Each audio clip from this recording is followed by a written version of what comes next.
경주 안강에 있는 새마을금고에 강도가 침입해 직원 2명에게 부상을 입히고 현금 2천여만 원을 빼앗아 달아났다 경찰에 붙잡혔습니다. 포스코 자회사인 포스코에너지가 수백억의 국비 지원을 받아 지난 10년간 연료 전지 사업을 벌여왔는데 기술 개발에 실패한 것으로 드러났습니다. 오늘 열린 포항시의회 행정사무감사에서는 쓰레기 소각장과 음식물 폐수 처리 문제점 등 포항시 청소 행정의 문제점이 집중 거론됐습니다. 여러분 안녕하십니까? 포스코의 자회사인 포스코에너지가 수백억의 국비 지원을 받아 연료전지 사업에 10년 넘게 공을 들여왔는데 기술 개발에 실패한 것으로 드러났습니다. 더구나 포스코에너지가 적자를 이유로 연료전지를 납품받는 사업자에게 서비스 비용 인상을 요구해 독점 사업자의 갑질이라는 비난까지 받고 있습니다. 장성훈 기자입니다.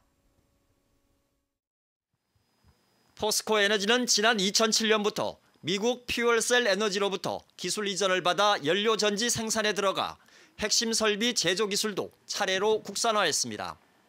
그러나 2015년 핵심 부품에서 결함이 발견되는 등 기술 개발에 실패하면서 지난 10년간의 누적 적자는 3,200억 원에 달합니다. 정부 보조금 400억 원을 포함해 5천억 원을 투자한 사업에서 손실액은 1조 원에 육박합니다. 포스코에너지는 국정감사 자리에서 그동안의 많은 투자에도 불구하고 용융 탄산염 방식의 연료전지 개발에 실패했다고 인정했습니다. 연구개발은 지금 포스코에너지가 한 건 아닙니다. 포스코 쪽에서 했는데 MCFC 기술에 대한 연구개발에는 실패를 했습니다. 이렇다 보니 포스코에너지로부터 연료전지를 납품받는 민간 발전 사업자들도 발등에 불이 떨어졌습니다. 포스코에너지가 적자를 이유로 시스템 구입비와 유지 보수비 등 서비스 비용 인상을 요구해 재계약이 지연되면서 발전소 가동에 차질을 빚고 있기 때문입니다. 그래서 독점 사업자인 포스코에너지가 사업 실패의 책임을 납품업체에 떠넘기는 갑질을 한다는 비난이 거셉니다. 포스코의 유례없는 전횡과 갑질로 국책과 민간 연료전지 사업에 모두 문을 닫게 돼 있다는 사실도 사장님 알고 계십니까?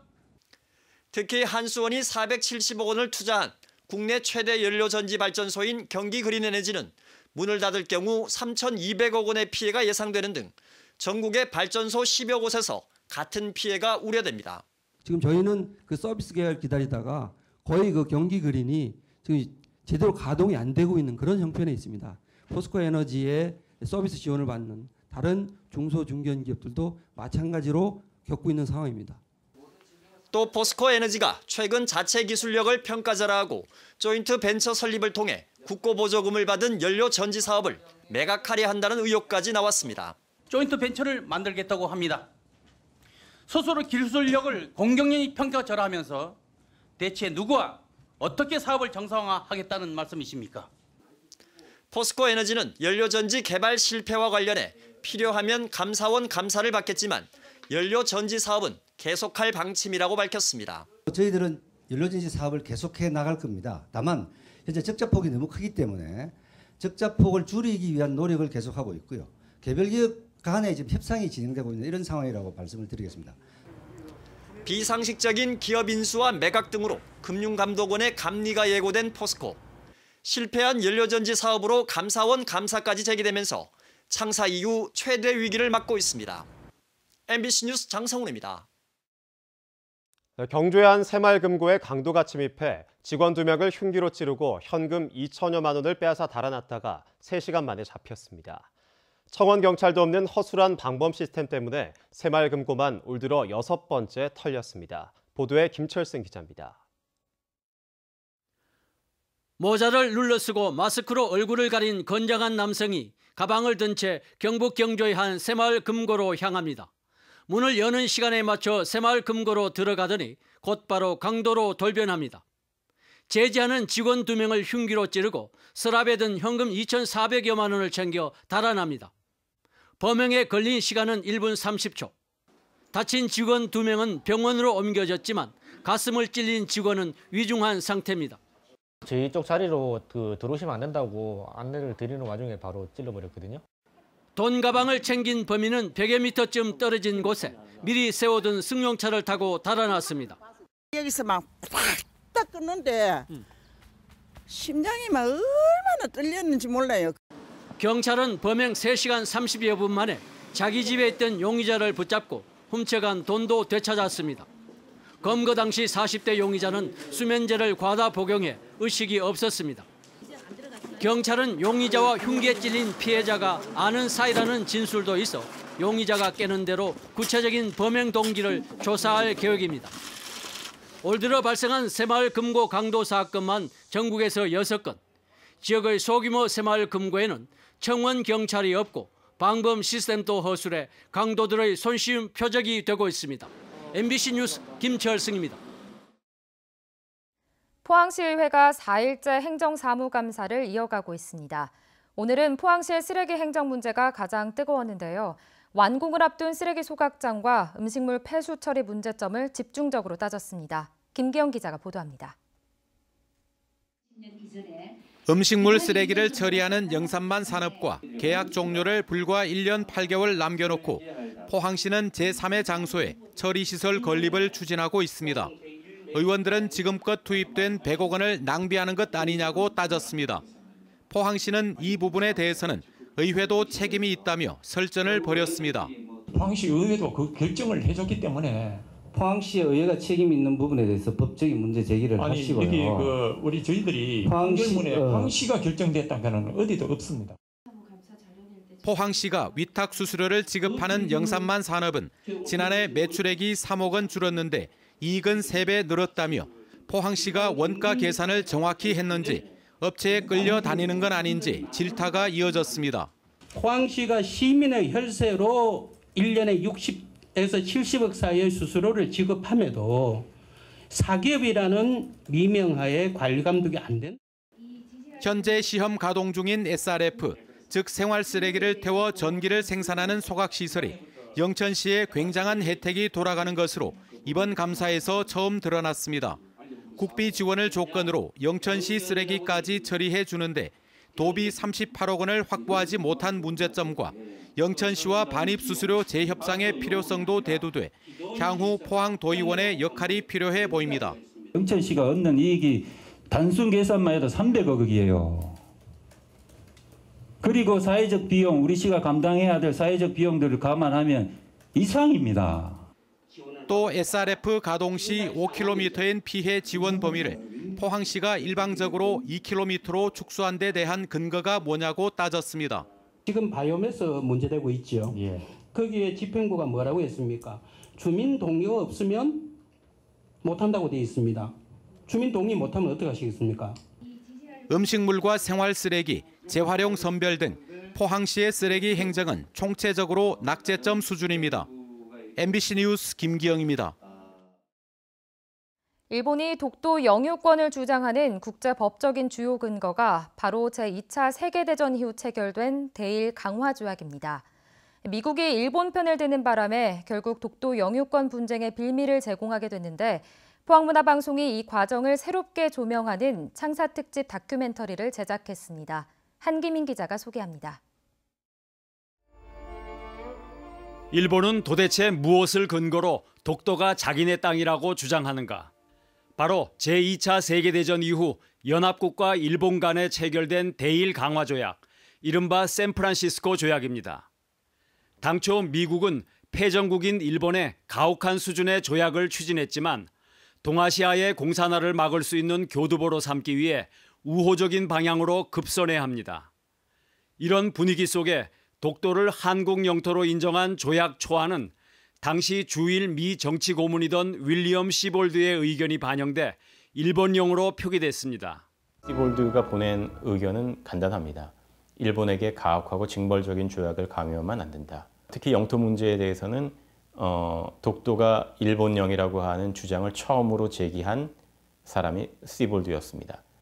결국 미국이 중립적 자세를 취하면서 최종 조약안에는 독도의 영유권이 빠지게 돼 두고두고 한일 간 분쟁의 빌미가 됩니다. 외교전에서 일본은 승리했고 미국은 자국의 이익이 최우선이었습니다. If Koreans don't defend their own interests, who's going to defend their interests? It's not always the U.S.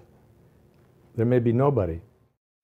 포항문화방송의 창사특집 다큐 독도의 운명은 미국과 일본의 외교 문서와 전문가 인터뷰를 통해 독도의 국제법적 문제를 새롭게 조명했습니다. 결국 독도는 역사적인 반성의 바탕 위에 냉철한 연구와 강한 국력이 꾸준히 뒷받침돼야 앞으로도 우리 땅이 될 수 있음을 보여주고 있습니다. MBC 뉴스 한기민입니다. 경상북도가 출연기관인 독도재단에 대해 특정 감사를 벌였습니다. 경상북도는 이달 초 일주일 동안 포항시 북구 죽도동에 있는 독도재단에 대해 직원 채용과 정관 변경, 용역 발주 등의 감사를 벌여 상당수 문제점을 확인한 것으로 알려지고 있습니다. 감사 도중 이병석 전 국회의원의 비서관 출신인 이상모 대표이사는 사직서를 제출했고 지난 16일 사직서가 수리된 사실이 뒤늦게 알려졌습니다. 경상북도가 출연한 공익법인인 독도재단은 민간 차원에서 독도 수호 사업을 위한 학자금과 장학금, 연구비 보조 등의 사업을 하고 있습니다. 내년부터 경북의 모든 초중학교에서 무상급식이 전면 시행됩니다. 경북도와 경북도교육청은 오늘 2018 경상북도 교육행정협의회를 갖고 내년도 학교 의무급식 도비 지원 예산을 올해보다 109억 원 더 늘려 도내 모든 초중학교에서 무상급식을 실시하기로 했습니다. 고등학교에 대해서도 오는 2022년까지 재정 상황을 고려해 연차적으로 무상급식을 확대할 예정입니다. 오늘 낮 동안에 구름이 햇빛을 가리며 선선한 하루였습니다. 절기상 상강인 내일은 아침부터 낮 사이 소나기가 내릴 가능성이 있고 기온은 오늘과 비슷하겠습니다. 안수진 기상캐스터입니다. 절기상 서리가 내린다는 상강인 내일 대체로 흐리겠고 곳에 따라는 아침부터 낮 사이 소나기성 비가 내리겠습니다. 아침 기온은 10도에서 13도로 오늘보다 2에서 3도가량 높게 출발하겠고요. 낮이 되면 20도 안팎까지 오르겠습니다. 다만 낮 동안에는 구름이 많이 끼겠고 바람까지 약간 강하게 불면서 다소 쌀쌀하게 느껴질 수 있겠는데요. 낮과 밤의 일교차는 10도 이상 크게 나기 때문에 외출 시에는 옷차림에 신경 쓰시기 바랍니다. 내일 미세먼지 농도는 좋음에서 보통 수준으로 야외 활동하시기 큰 무리가 없겠고요. 당분간은 대기가 건조하기 때문에 산불 등 각종 화재 예방에 유의하시기 바랍니다. 자세한 내일 날씨 알아보겠습니다. 내일 구름 많겠습니다. 아침 기온 10도에서 13도, 낮 기온은 19도에서 20도입니다.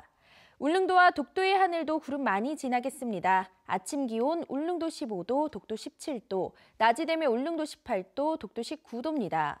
동해상의 하늘에도 구름 많이 낀 가운데 바다의 물결 동해 중부 해상에서 최고 2.5m, 동해 남부 해상에서 최고 1.5m까지 일겠습니다.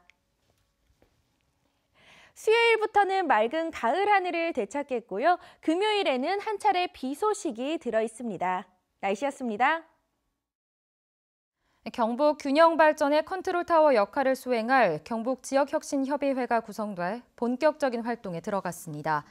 협의회는 지역대학과 연구기관, 시민단체 등에서 추천한 민간 전문가 18명 중 20명으로 꾸렸으며 남녀 동수로 구성한 것이 특징입니다. 지역혁신협의회는 국가균형발전특별법에 근거해 시도 균형발전과 국가혁신클러스터 육성계획 등 지역 주도 균형발전 사업에 대한 심의 자문 역할을 수행하기 위해 운영되는 법정위원회입니다. 울릉군은 어제 별세한 유일한 독도 주민 김성도 씨의 분향소를 독도박물관 로비에도 마련해 주문을 받았습니다. 울릉군은 김성도 씨가 50여 년간 독도에 거주하면서 최초로 사업자 등록을 하고 국세를 납부하는 등 독도가 우리 영토임을 대내외에 증명했다며 이달 한 달간을 추도 기간으로 정해 고인의 업적을 기리기로 했습니다. 포스코가 협력사를 대상으로 해온 취업 희망자 교육을 중소기업까지 확대 실시합니다. 협력사 취업 희망자 교육은 포항과 광양 지역 청년 구직자를 대상으로 기본 소양과 기술 역량을 향상시키는 협력사 채용 지원 프로그램으로 오늘부터 진행되는 프로그램부터 교육 대상을 지역 중소기업까지로 확대합니다. 포스코는 지난 2005년부터 협력사 취업 희망자 교육을 실시해 교육 수료생의 90% 이상이 협력사에 취업하는 성과를 거뒀습니다. 독도의 법적 지위에 관한 연구를 통해 독도가 한국 땅임을 증명해온 고 박관숙 교수의 학덕비가 울릉군 독도박물관 옆에 세워졌습니다. 박 교수는 지난 1969년 우리나라에서 처음으로 독도의 법적 지위에 관한 연구로 박사학위를 받은 뒤 100여 편의 논문을 통해 독도 영유권을 공고히 다져온 학자입니다. 여성 긴급전화 1366 경북센터 등은 오늘 포항시 평생학습원 덕업관에서 시민 400여 명이 참석한 가운데 가정폭력 예방의 날, 이른바 보라데이 캠페인을 열었습니다. 이번 행사는 젠더폭력 예방을 위한 연극 공연과 한남대 경찰행정학과 박미랑 교수의 강연회 등으로 진행돼 젠더폭력의 심각성과 상담 신고 관련 정보를 제공합니다. 보라데이는 가정폭력 피해자의 명색가를 상징하는 것으로 주변에 관심을 가지고 적극적인 시선으로 자세히 보라는 의미며 여성가족부는 매달 8일을 보라데이로 정해 순회 캠페인을 하고 있습니다. 오늘 새벽 1시쯤 영덕군 영덕읍 창대항의 방파제 삼각 구조물 위에서 낚시를 하던 40살 김모 씨가 바다에 추락해 발목이 골절되는 부상을 입었습니다. 김 씨를 구조한 울진해경은 야간에 방파제 구조물 위에서의 낚시 행위는 쥐레밭을 걷는 것과 같이 위험하다며 출입하지 말 것을 당부했습니다. 경상북도는 독도에서 재난이나 안전사고가 발생하면 신속하게 구조를 요청할 수 있는 긴급재난 대응 체계를 구축했습니다. 독도의 지진 해일 발생 시 신속하게 경보를 울리고 대피 방송을 할 수 있는 지진 해일 경보 시스템을 구축했으며 지난 2008년에 독도 등대에 설치한 무선 중계기를 새 것으로 교체했습니다. 아울러 독도 경비대 등과 업무 협약을 체결하고 독도 입도객들을 안전하게 보호하기 위한 체계적인 대응 태세 마련에 나서고 있습니다. 네, 이상으로 포항 MBC 뉴스데스크를 마치겠습니다. 여러분 고맙습니다.